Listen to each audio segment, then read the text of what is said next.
Olá, meus amados, meus queridos, receba o nosso abraço muito carinhoso. Tem sido muito bom estar com vocês nesses últimos dias, transmitindo esta live. Nós estamos vivendo a Semana da Maturidade, que se encerra hoje. E eu gostaria de dizer que nós estamos muito felizes porque percebemos o quanto Deus tem feito as coisas acontecerem. Muitas vidas estão sendo alcançadas, a palavra do Senhor, o Evangelho tem sido pregado, as nossas células estão crescendo, se multiplicando. A gente tem visto um mover sobrenatural do Senhor nas nossas vidas. Mesmo nesses tempos de pandemia, Deus tem nos honrado de uma maneira muito especial. E nós cremos que Deus esteja, sim, nos preparando para viver algo grande, algo novo. Afinal, como nós temos dito, nós somos a igreja que Deus escolheu para viver este tempo. Nós fomos escolhidos para viver toda essa pandemia, acredite se quiser. Nós fomos escolhidos para viver nesses tempos difíceis, quando o mundo inteiro se prepara ou não se prepara para o grande evento do arrebatamento. Nós temos a responsabilidade de anunciar, pregar a palavra, gritar para que o mundo ouça que Jesus Cristo é o Senhor. Você e eu. E, logicamente, isso exige maturidade. Realmente, nós temos que estar muito mais preparados, temos que estar prontos. Nós não podemos decepcionar a Jesus. Jesus criou, como nós já vimos em mensagens anteriores, uma expectativa tremenda em torno do que nós somos, em torno da igreja, e a igreja somos nós. Então, nós não podemos frustrar os planos de Deus. Deus tem projetos para a sua casa, para a sua família. Deus tem projeto para os seus filhos, netos, para os seus vizinhos, amigos, colegas de trabalho, colegas de faculdade, de escola. Deus tem propósitos que precisam ser cumpridos.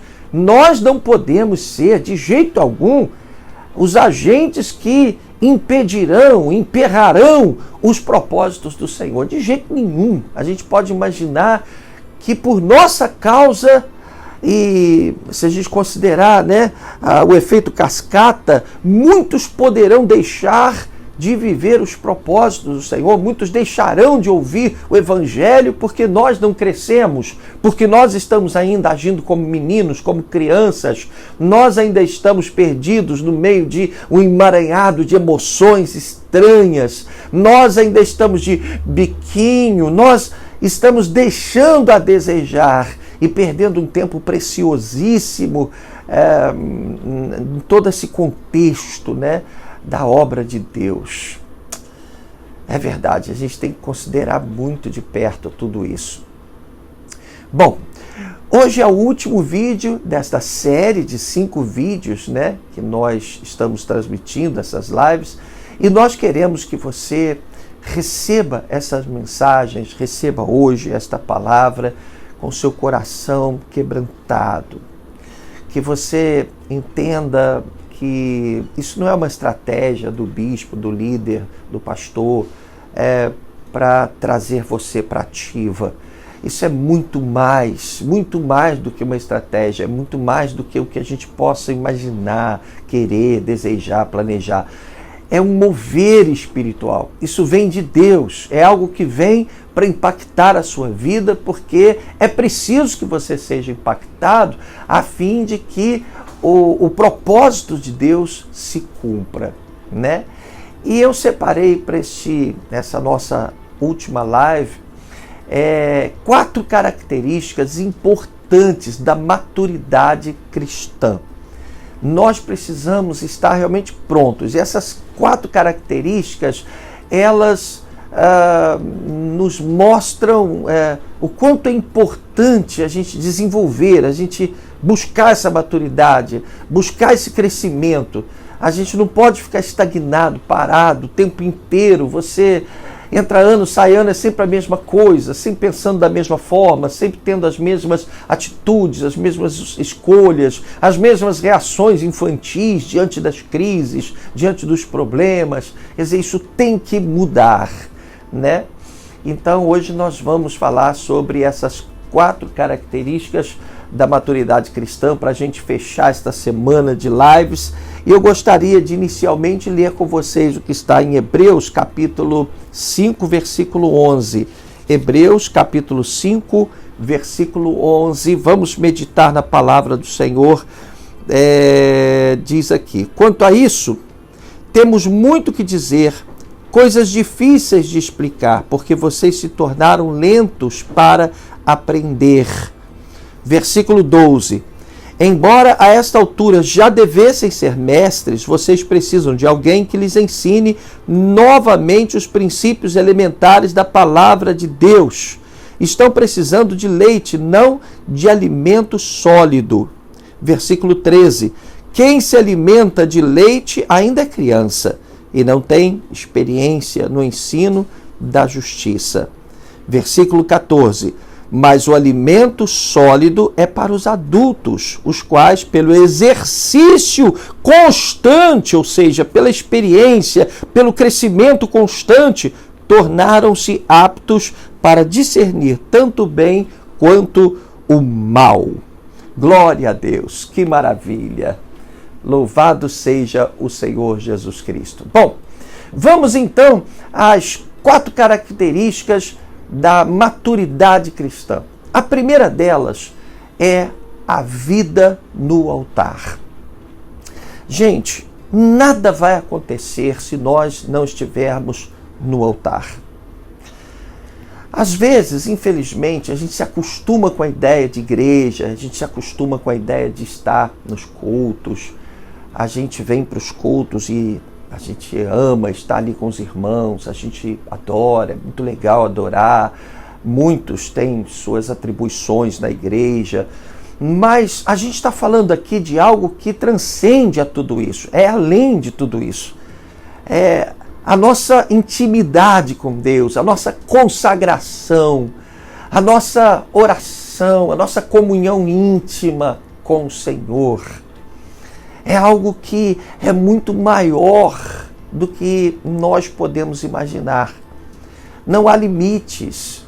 Uma vez que nós estejamos amadurecidos, nós vamos entender que Deus quer se manifestar de uma maneira tremenda, muito além daquilo que a gente já viveu.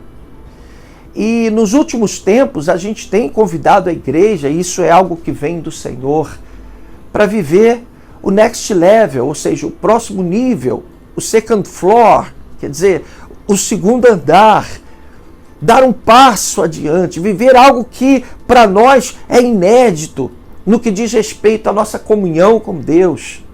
Sentir coisas, viver experiências que nós jamais vivemos. E acredite, você não será capaz de se alinhar aos propósitos de Deus se a sua comunhão com Deus, se a sua vida no altar estiver fragilizada.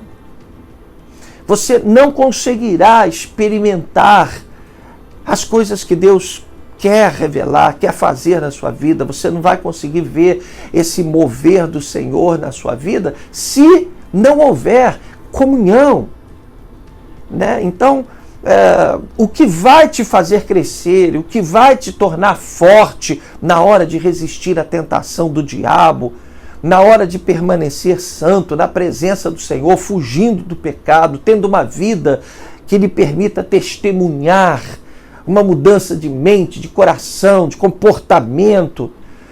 O que vai fazer essas coisas acontecerem de fato e de verdade na sua vida é a sua comunhão. É a vida no altar. Então, essa é uma característica básica, fundamental na maturidade cristã. Aquele que não cresceu não entende a importância dessa revelação, desse mistério. A pessoa vai para a igreja, mas continua sempre a mesma coisa, sempre fazendo as mesmas coisas, sempre agindo da mesma maneira, com suas limitações. ela sai da igreja no domingo, na segunda-feira já está fazendo as mesmas coisas. Não há uma mudança, não há um mover, não há uma experiência forte. Essa pessoa não tem nada para contar. Ela não tem chorado na presença do Senhor. Ela se tornou uma pessoa religiosa, né? E é tudo que o Senhor tem procurado combater nos últimos tempos. O Senhor quer que você viva de fato uma experiência poderosa, que mexa com as suas entranhas.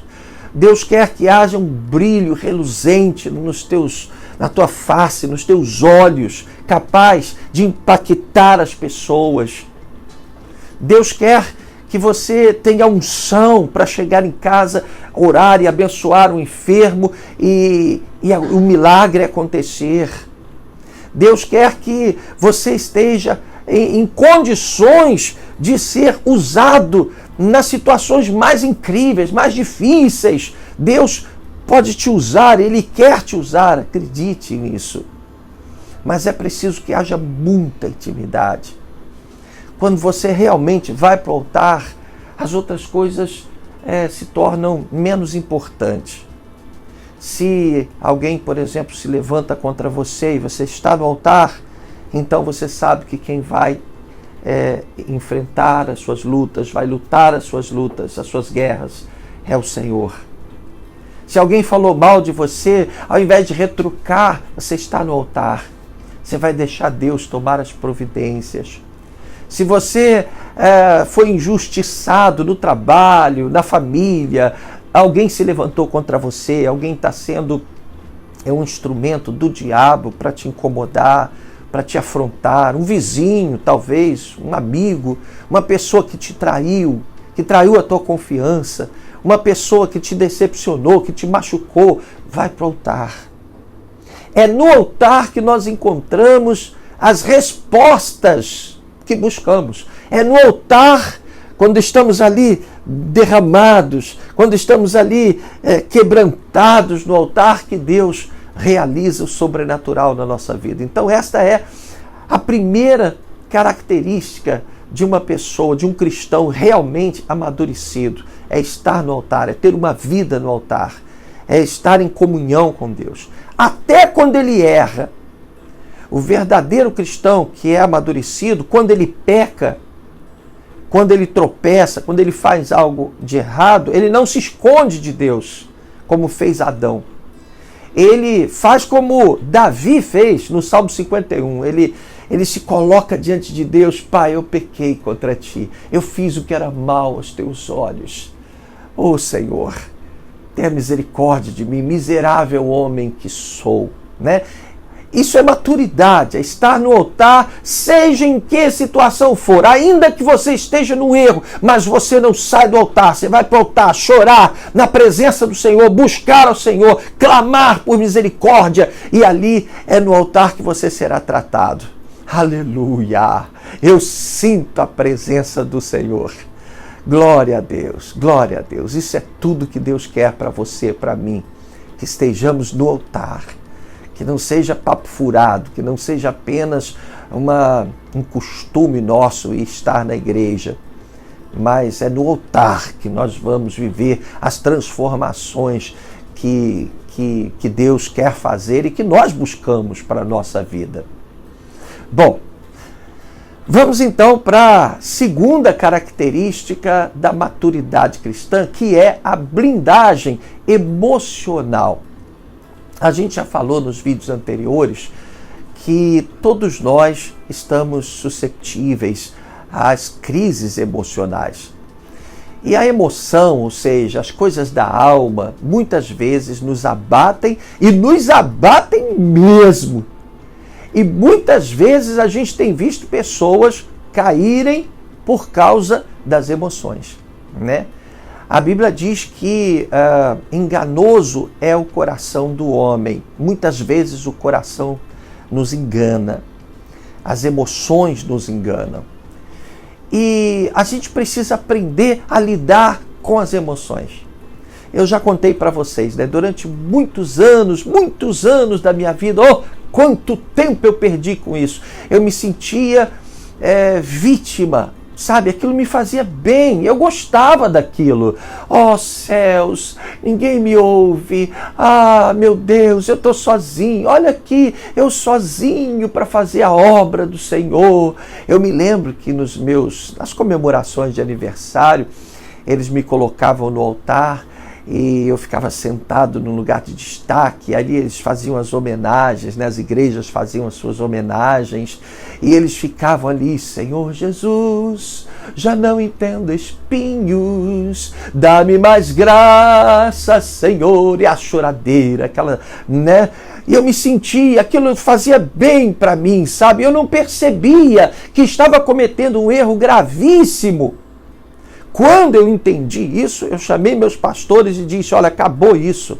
Agora é aniversário. Lógico, o pastor tem que ser honrado, o bispo tem que ser honrado, os líderes têm que ser honrados. A gente tem que desenvolver na igreja essa cultura da honra. Mas eu não quero mais isso. Acabou isso. Esse negócio de botar o bispo lá sentado, botar o pastor ficar: tadinho, meu pastor sofre tanto, é tão difícil fazer a obra de Deus. Que nada, é uma honra para nós estarmos aqui.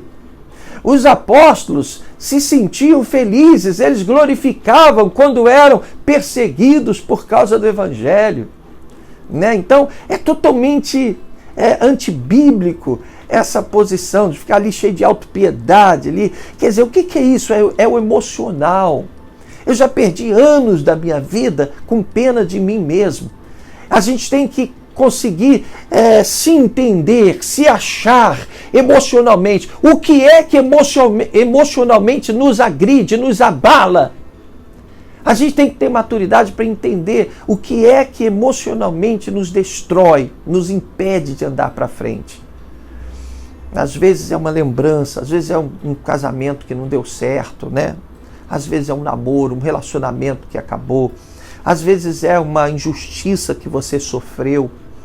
Às vezes você se decepcionou com alguém e aquilo ficou guardado no teu coração, uma mágoa, um ressentimento, sabe? Às vezes você tem uma reação ruim na igreja, você responde mal a alguém, ou no momento de crise você não tem a habilidade, a tranquilidade, a serenidade para poder resolver aquele problema porque você está machucado. É como aquela menina que de repente sofreu um estupro e ela tem umas reações assim que não dá para a gente entender. Quem não sabe do problema que ela viveu não consegue entender as reações que ela tem, porque ela está ferida, está machucada. Então a maturidade cristã nos permite examinar o nosso coração, nos permite fazer uma leitura do nosso emocional. E aí a gente começa a tratar o emocional. Porque se você quer alcançar seus objetivos na vida profissional, financeira, na sua casa e principalmente no ministério, na igreja, você precisa tratar o emocional. Enquanto você estiver com o emocional abalado, esse emocional vai ser sempre uma pedra de tropeço. É um botãozinho que o diabo vai lá e aperta toda vez que ele quiser te desligar, te travar. O inimigo vai lá e pim! Ah, é? Você está fazendo a obra? Ah, é? Você está revolucionando a sua vida profissional? Ah, é? Ele vai lá e pim! Alguém vem e diz uma coisa que te desarma, te joga no chão. Aí você não consegue mais sair do lugar.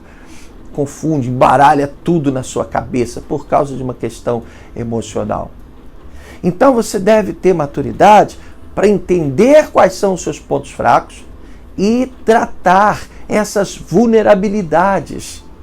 Você precisa descobrir o que é que está detonando seu sucesso profissional, financeiro, seu ministério, o que está travando a sua vida. E com isso você vai conseguir manter o foco naquilo que realmente importa. Vamos ser sinceros. O que você espera de um amigo? Você acha que ele nunca vai falhar com você? Então, quando ele falhar, não seja infantil, não é... ele me traiu, ele contou um segredo. Maldito é o homem que confia no homem, diz a palavra do Senhor. que você espera? Que a vida vai ser fácil para você? Então, de repente, você se depara com uma crise. Ah, meu Deus, coitadinho de mim, que eu vou... Não, calma. Todo mundo passa por crise. Todas as famílias enfrentam crises. Todo mundo passa por situações, por momentos difíceis. Todo mundo tem o seu tempo de deserto, de vale da sombra da morte. Calma! Mas você tem a unção de Deus, tem promessas de Deus que foram feitas para você. Você vai vencer, você não está sozinho. Você entende? Então seja pragmático. Eu estou passando por essa situação, mas eu vou vencer. Não, o que eu podia esperar de um ímpio, por exemplo? Ele vai me pisar mesmo, mas tudo bem, eu vou vencer. O que eu podia esperar? Perfeição do fulano, da fulana? Eu esperava que eles fossem perfeitos? Não, eles vão errar mesmo. Então, calma, confia no Senhor, seja pragmático, aprenda a controlar o seu emocional. Né? Tinha um filme que falava assim, como é que é? Ula, né? Fazia assim, ula, ou faça, eu não me lembro bem. Né? Calma, respira, deixa Deus trabalhar, vai para o altar. A gente volta para a primeira característica, vida no altar. Vai para o altar, deixa Deus trabalhar.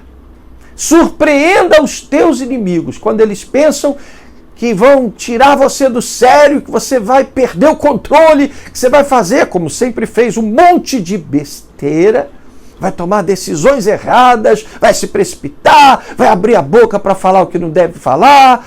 Aí você mostra serenidade. O inimigo, que é isso? O que está acontecendo? Mas esse botãozinho aqui sempre desarticulou tudo. Deixa eu apertar de novo, peraí. E ele vai se surpreender, porque você vai estar firme. Não vai se deixar abater por causa do seu emocional. Então, a segunda característica é a blindagem emocional. É muito importante você se blindar para todas as emoções que te derrubam. Vai ouvir uma música, não está legal? Tira! Vai ver um filme, não tá legal? Tira. Tem gente que bota aí o filme do cachorro que morreu, aí fica sofrendo. Ora, a vida já tem um monte de desafios. Fuja daquilo que te faz mal. Procure fazer coisas que te tragam alegria.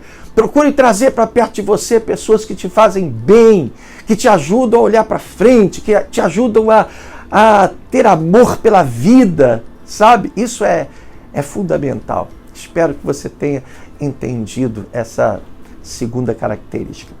Bom, a terceira característica são as responsabilidades, que eu chamo de responsabilidades apostólicas. Por quê? Porque são responsabilidades que a gente vê de uma forma nítida na igreja apostólica, na igreja primitiva. Né? E a gente precisa desenvolver essas características. Responsabilidades apostólicas é a terceira característica da maturidade cristã. Ora, a primeira delas, tá? A primeira responsabilidade apostólica é o compromisso de não ficar estagnado. Você pega a Bíblia Sagrada, lê o livro de Atos, você percebe que todos os que criam na palavra, aceitavam a palavra, imediatamente começavam a crescer. O apóstolo Paulo era um dos grandes perseguidores da igreja. E ele teve um encontro com o Senhor Jesus na estrada de Damasco, né? Foi levado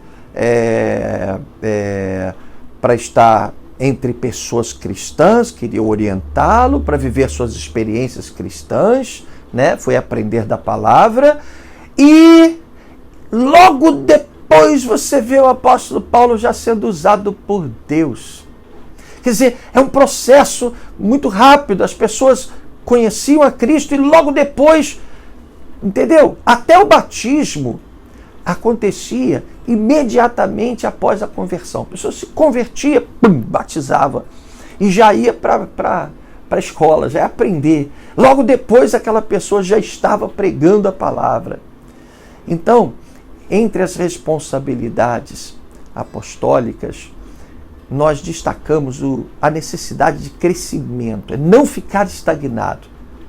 Você hoje não pode ser o mesmo de ontem. Você tem que investir no seu crescimento. Você tem que fazer os cursos que a igreja oferece, estudar a palavra, investir em você, se empenhar no seu crescimento espiritual. Porque Deus tem planos para usar a sua vida, mas Ele não pode usar se você não estiver pronto, não estiver preparado. Imagina, Deus quer salvar a tua casa, quer salvar a tua família, quer salvar pessoas que Deus tem colocado no seu caminho, mas você não será capaz de ser usado por Deus se você não investir no seu crescimento espiritual, né? A segunda coisa que tem a ver também com a responsabilidade apostólica é a disponibilidade para servir. Hoje a gente vive um tempo em que as pessoas estão cada vez mais ocupadas. Elas estão sempre com a agenda cheia, corre para lá, corre para cá, resolve isso, resolve aquilo. E aí quando estão em casa, estão no celular, estão na internet, estão no Netflix, estão no... né? Enfim, as pessoas estão sem perceber, porque essa é uma estratégia do diabo. E geralmente quando o diabo trabalha, ele trabalha na surdina, ele trabalha por trás dos panos. Quando você vai cair numa cilada e vai pecar contra Deus e destruir tua família, destruir tua casa, destruir teus projetos, os teus sonhos, nada disso acontece assim, pum, na hora não. A coisa vai acontecendo devagarzinho, quando você não se dá conta da coisa, pum, aí acontece. Aí a sua vida é impactada com uma desgraça, porque o diabo armou para te destruir. Isso veio lá de trás, ele veio tramando contra você, preparando todo o caminho da sua desgraça, né? Então, é necessário que você entenda que uma das estratégias do diabo é te manter ocupado, para você não ler a Bíblia, você não orar, você não se preparar, você não investir em você não servir, você não fazer nada na igreja. Você não é nada na igreja? Está errado, você tem que ter atividade na igreja. Nenhum cristão deve se dar ao luxo de ir para a igreja só aos domingos. Ah, legal, estou aqui domingo, já estou fazendo muito. Não é isso, você está na igreja para servir. Quando você não está maduro, você não entende isso. Porque toda criança só quer receber. Nenhuma criança quer ajudar a arrumar casa, nenhuma criança quer ajudar nas obrigações do lar. Ninguém quer. Criança quer se divertir e quer receber. Quando você cresce, é que você começa a imaginar começa a perceber, né, que está na hora de fazer alguma coisa, de servir. E na igreja, meu amado, isso é muito sério. É uma responsabilidade apostólica, gerar frutos para o reino. Você tem que arrumar tempo para Deus. Não deixa o inimigo te enganar. Ah, não tem tempo, eu não paro, meu trabalho não permite, eu fico cansado, chego cansado em casa. Não, você tem que ter tempo para investir na sua vida com Deus. Você tem que ter tempo para fazer alguma coisa pelo reino, né? Você tem que ter tempo para ir a uma célula, tempo para participar de uma célula online, a célula Smart, ou a célula de conexão, se você puder ir pessoalmente. Você tem que ter tempo para fazer alguma coisa, tempo para ligar para o irmão, tempo para orar pela igreja, enfim, né? É muito importante que você tenha disponibilidade para servir. Domingo, você não chega aqui já na hora do louvor, não. Chega antes para orar, chega antes para dar atenção para os irmãos, né? Não venha correndo, com pressa para a igreja, não. Você só vem à igreja praticamente domingo, aí chega aqui já querendo sair, né? Enfim, tá? Outra responsabilidade apostólica é a multiplicação. É muito importante que você multiplique. A vida em si, ela exige essa multiplicação. Tudo na vida foi criado para a multiplicação. É um princípio da criação de Deus. Uma árvore você planta ali, daqui a pouco ela cresce, dá fruto, dá sementes, e as sementes caem, nascem outras arvorezinhas, o pássaro pega aquilo ali, come aquele fruto, já leva aquela semente para outro lugar, já nasce uma outra. É multiplicação o tempo inteiro. Então, se você é baterista, você tem que gerar outros bateristas. Se você prega, você tem que formar outros pregadores. Se você é líder de célula, você tem que gerar outros líderes de célula. Se você toca contrabaixo, se não tiver outro contrabaixista na igreja, é culpa sua, porque você tem a responsabilidade apostólica de formar outros contrabaixistas. Entende? Se você trabalha no som, na mesa de som, no computador, enfim, tudo que você faz, você deve multiplicar. Você deve gerar frutos para o reino. Você tem que ter filhos na fé.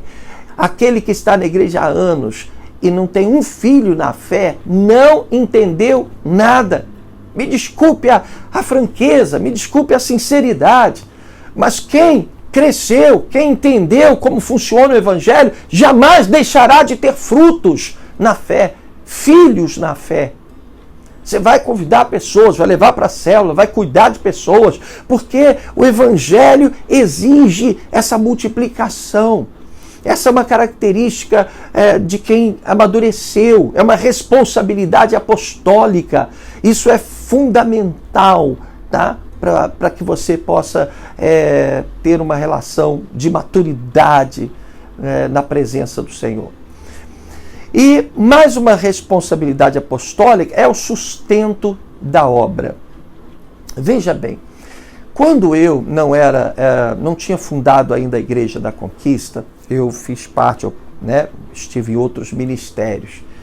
E como eu tinha prazer, sempre tive muito prazer de honrar a Deus e de sustentar o ministério. Isso sempre foi um compromisso e Deus sabe que eu não estou aqui me vangloriando, estou dando o meu testemunho. E Deus sabe que eu não estou também exagerando nem mentindo.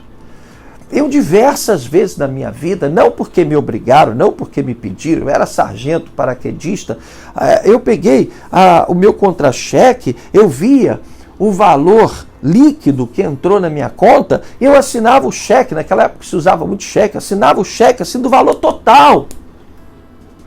Eu me lembro de uma vez que eu dei meu salário todo para Jesus e passei nas casas sendas, antigamente tinha as casas sendas, casas da banha, passei nas sendas, onde eu fazia sempre compras, e comprei um sacão, lá estavam vendendo um macarrão a granel, era um macarrão todo misturado, tinha goela de pato, tinha macarrão parafuso, tinha talharim, tudo misturado, era um sacão.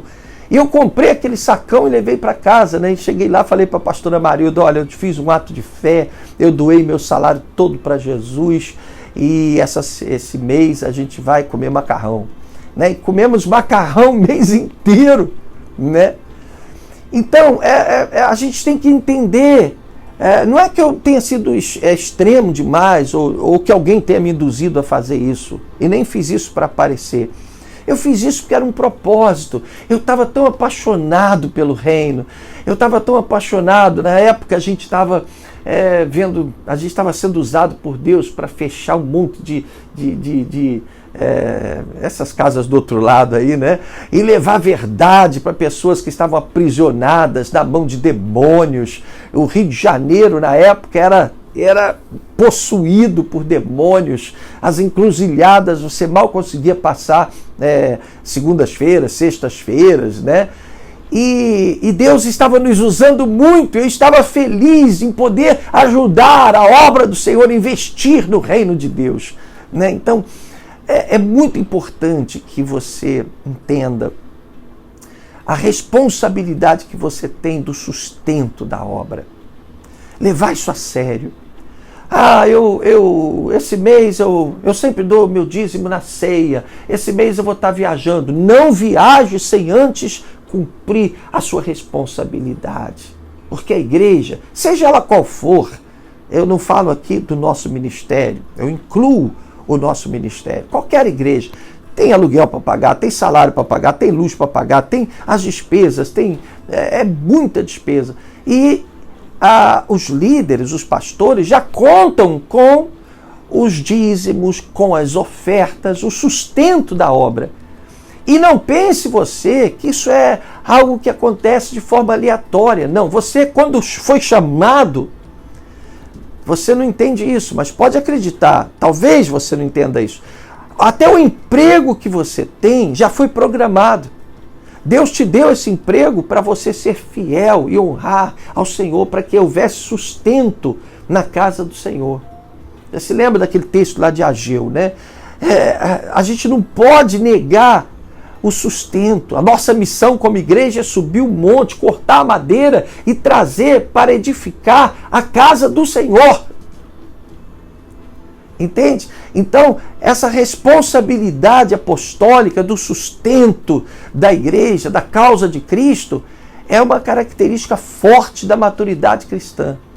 Quando a pessoa não está amadurecida, ela não entende as implicações que existem, né, na questão do dízimo, na questão da oferta. Tem gente que só dá o dízimo. Você ainda não entendeu que quando você dá só o dízimo, você está devolvendo para Deus aquilo que Deus disse que já é dele. A oferta não, a oferta é o que é seu, que você está dando para o reino, para investir na causa de Cristo. Você está entendendo? Então, isso exige muita maturidade, muita compreensão por parte da igreja. Então, essa é mais uma das características da maturidade cristã. As responsabilidades que nós temos, responsabilidades que eu chamo aqui de responsabilidades apostólicas.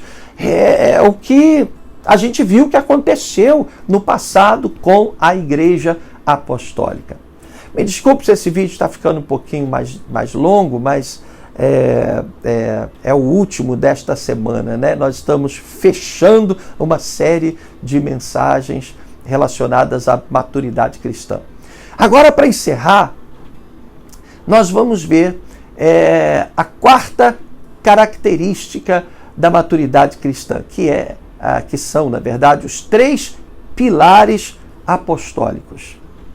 Por que eu chamo de 3 pilares apostólicos? Porque foi o que sustentou, lógico, a gente não vai considerar aqui o mover de Deus, né?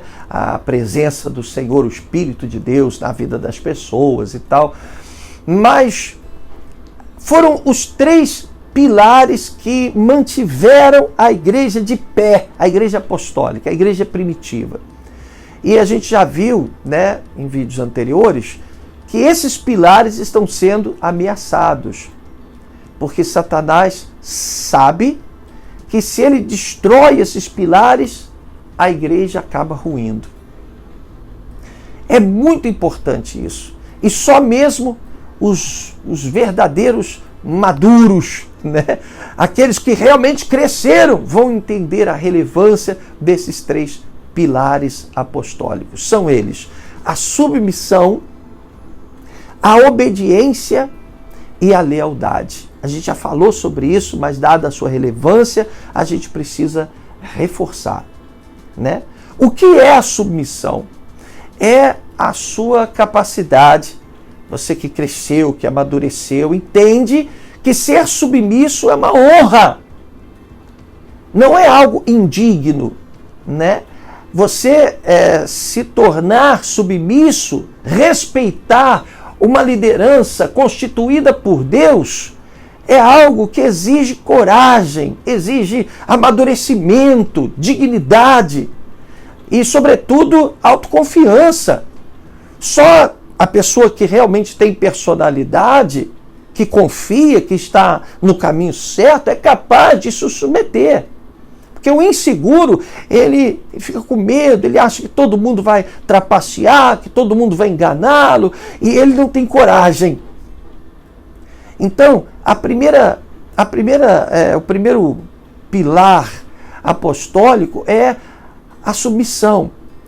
Deus quer fazer coisas grandes na sua vida, amado, entenda isso. Deus quer fazer coisas maravilhosas acontecerem na sua vida, mas Ele quer que você esteja incluído, você tem que estar inserido num esqueleto, numa espinha dorsal, numa linha hierárquica.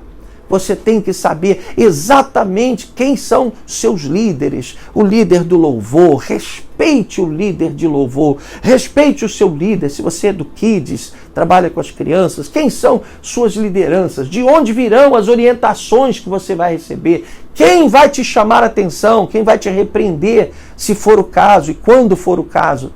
São seus líderes. Ame os seus líderes. Tenha prazer de se submeter a eles. Isso é uma demonstração de maturidade que só mesmo uma pessoa muito amadurecida é capaz de se submeter sem se sentir inferiorizada. Você consegue entender? A obediência, o que é a obediência? É o cumprimento de uma ordem, de uma determinação. Os que foram chamados para governar a igreja, por exemplo, na época da igreja apostólica, uma vez que a gente está falando que esses 3 pilares são apostólicos, nós tínhamos o apóstolo Pedro, que tinha uma responsabilidade sobre um grupo. Era uma igreja que estava crescendo e era uma igreja que basicamente estava se criando entre os judeus. Já o apóstolo Paulo, ele recebeu uma outra missão. A missão dele era mais focada nos gentios, ou seja, naqueles que não eram judeus. Então Pedro tinha um linguajar, Pedro tinha um jeito de agir, um pensamento, prioridades focadas no ministério, na missão que ele recebeu. E Paulo já tinha uma outra visão, tanto que houve uma ocasião em que Paulo chamou a atenção de Pedro duramente, porque eles tinham pensamentos diferentes, prioridades diferentes, eles tinham recebido missões distintas, né? E o que garante realmente o bom andamento da igreja, dos trabalhos da igreja, é a obediência. Se você pertence a um ministério, esse ministério recebeu uma missão específica, porque nós somos o corpo de Cristo, e o corpo de Cristo tem mão, tem pé, tem fígado, tem rim, tem coração. Cada um dos órgãos do nosso corpo tem uma missão específica. E todo o corpo funcionando direitinho, cada um cumprindo a sua missão, é o que nos permite ser o que nós somos. Então, a igreja é assim. Tem um ministério lá que é mais rígido, que enfatiza outras coisas. O outro ministério enfatiza uma coisa diferente. Todos buscam um só resultado. Todos querem pregar o mesmo evangelho, mas com detalhes diferentes. Cada um buscando a sua missão específica. Então, quando os seus líderes... Primeiro, é importante você saber quem são os seus líderes. Você pode assistir pregações no YouTube, você pode assistir mensagens no Facebook, no Instagram, alguém pode mandar para você uma mensagem muito legal, mas as suas orientações precisam vir dos seus líderes. Jesus disse que o profeta não faz milagre na sua própria terra. Eu estava gravando aí o treinamento apostólico, estava vendo as vezes que Jesus foi rejeitado em Nazaré, porque Nazaré conhecia a família de Jesus, conhecia José, conhecia Maria, e eles tinham dificuldade de acreditar na divindade de Cristo. E eles sempre perguntavam, mas esse aí não é filho do carpinteiro? Não é aquele garoto que passava aqui correndo? E às vezes as pessoas têm dificuldade de crer nos seus próprios pastores. Ela vê um pastor de fora, que legal, ele fala bem e tal, mas só que ele fala para o público dele. Ele tem uma missão específica. A gente não pode misturar as coisas. A missão que a igreja onde você congrega, o ministério que você congrega recebeu, exige submissão e obediência. Se o teu irmão, teu cunhado, teu tio faz parte de outro ministério, ele é parte da mesma igreja, mas a missão deles é diferente, as características deles são diferentes, a forma de vestir talvez é diferente. Por quê? Porque um é estômago, o outro é rim, o outro é fígado, o outro é coração, enfim. Cada um tem a sua missão no reino de Deus. A pessoa que desenvolveu a maturidade cristã, ela sabe que tem um chamado. Por isso é que as pessoas às vezes saem de lugares distantes, passam na porta de um monte de igreja e ela sabe o caminho dela, sabe onde está o aprisco dela, porque ela tem um chamado. Isso não é mera questão de simpatia, de escolha pessoal. Isso é chamado de Deus. Se você está nessa igreja onde você está hoje, se você está aqui no nosso ministério, é porque Deus escolheu que seria assim. Então, a maturidade lhe permite, você pode ouvir um monte de coisas, mas você tem que identificar e saber identificar muito bem de onde virão as suas orientações mais relevantes dos seus líderes.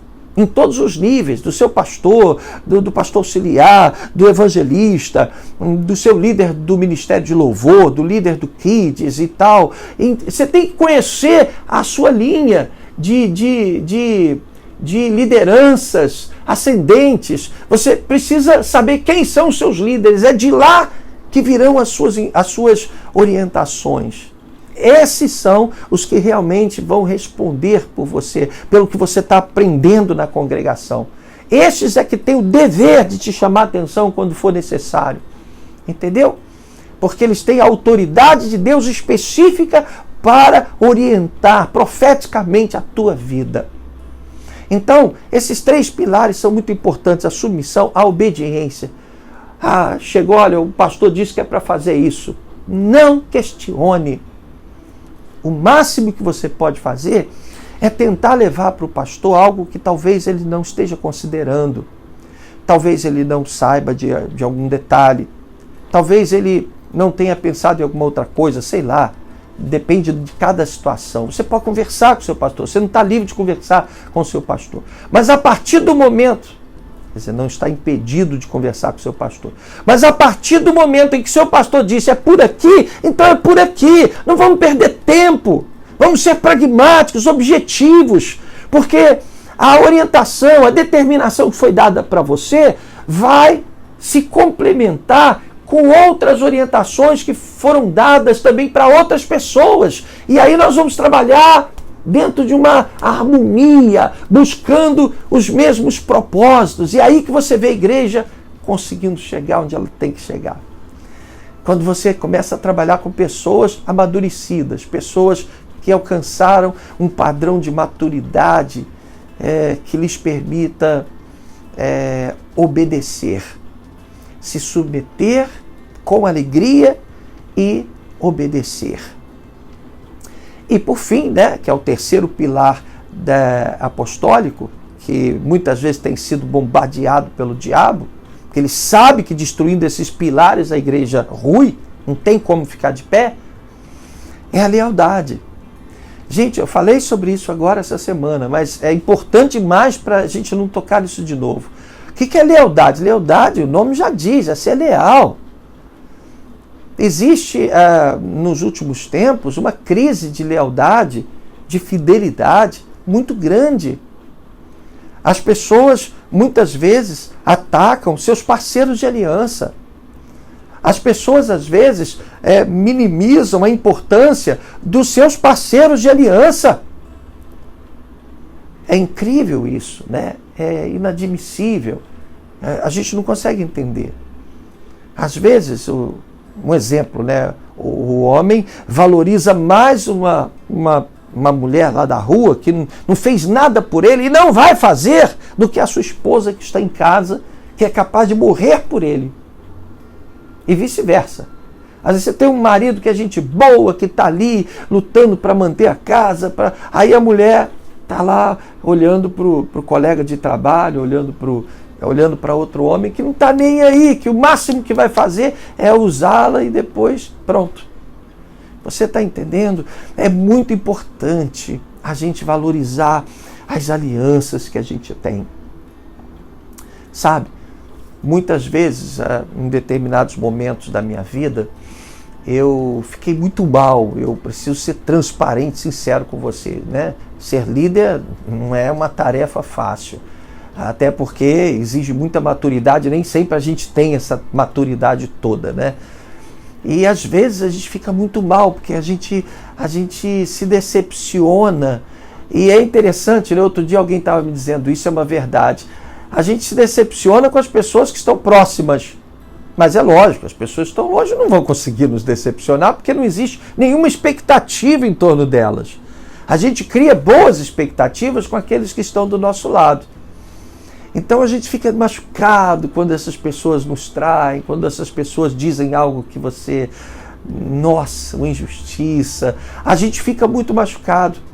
Mas a gente tem que estar de pé nessas horas. E a gente tem que aprender, e é um ponto crucial da maturidade cristã, um dos 3 pilares apostólicos. A gente tem que aprender a honrar os parceiros de aliança que a gente tem. Aqueles que choram por nós.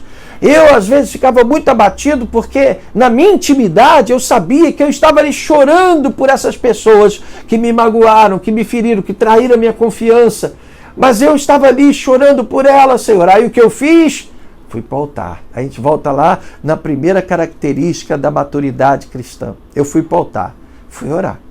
É o que a gente tem que fazer nessas horas. Mas entenda uma coisa. Seja fiel, seja leal com seus parceiros de aliança. Você tem um marido, seja leal ao seu marido, sua esposa. Seja leal aos seus filhos. Seja leal aos seus principais amigos.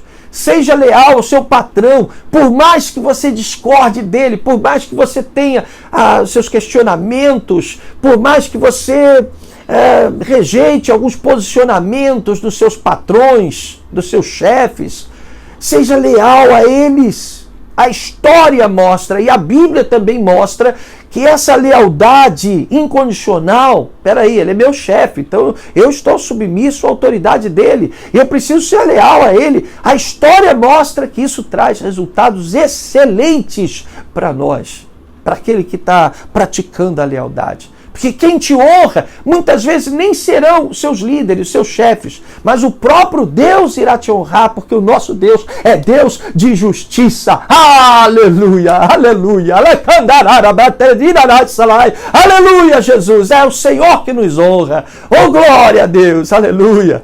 Você está entendendo? Ou você acredita nisso, ou então você não conhece a palavra, você não cresceu, né? Então seja leal, meu irmão, seja leal aos teus pastores, mesmo quando eles se mostrarem cansados, mesmo quando eles se mostrarem irritados. Às vezes você olha para o seu pastor, percebe que ele não está legal, às vezes ele está cheio de problemas, afinal é um ser humano.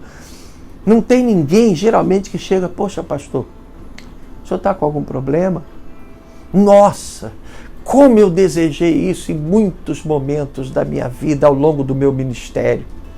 Que alguém chegasse para mim, pô, pastor, o senhor está com algum problema? Pastor, eu estou orando pela sua vida, pelo seu ministério, eu estou na sua retaguarda. Como eu queria isso.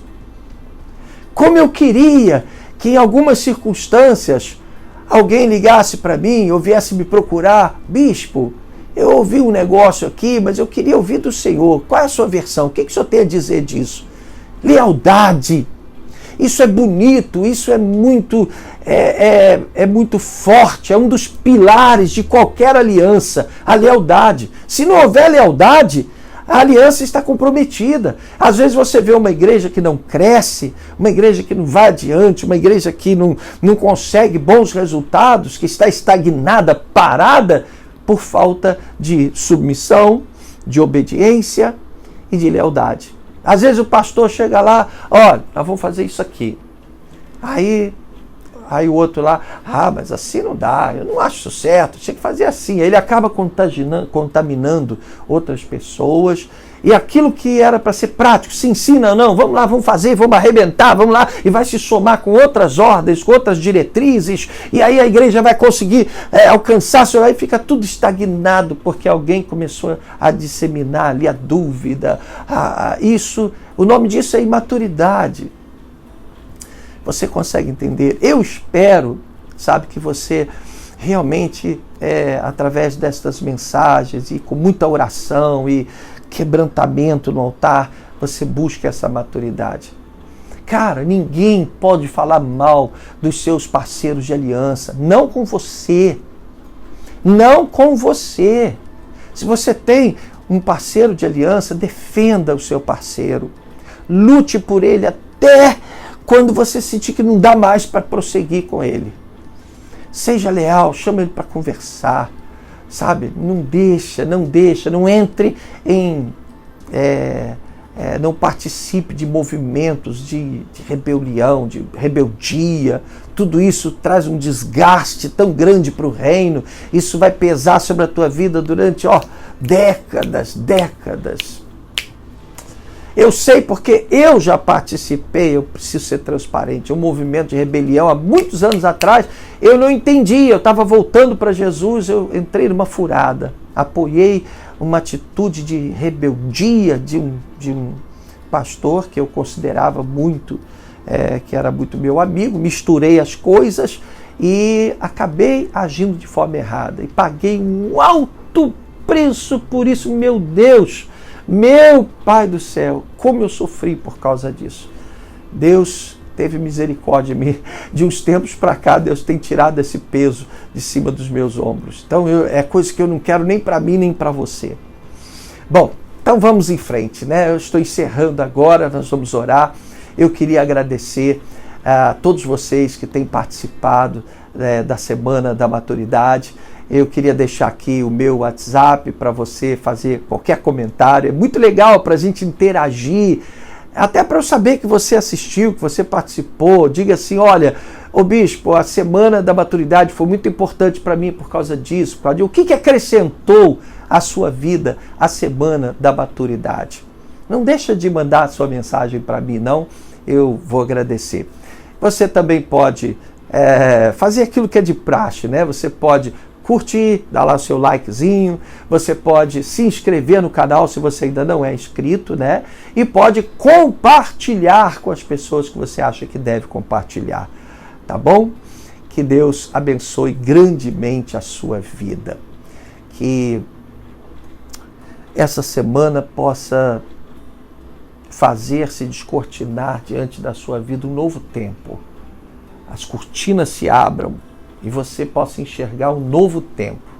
Um tempo em que Deus vai se manifestar poderosamente em todas as áreas da sua vida e em especial no ministério. Não só no ministério, também na sua vida profissional, financeira, família, tudo. Deus vai botar as coisas em ordem, os pingos nos is. Tá bom? Vamos orar então? Vamos orar, vamos falar com Deus.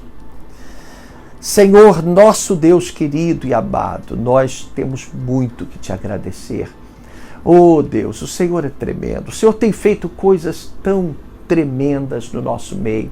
Os nossos olhos têm contemplado tanto mover, mesmo em tempos de dificuldade. A gente está passando por um momento tão atípico, tão diferente.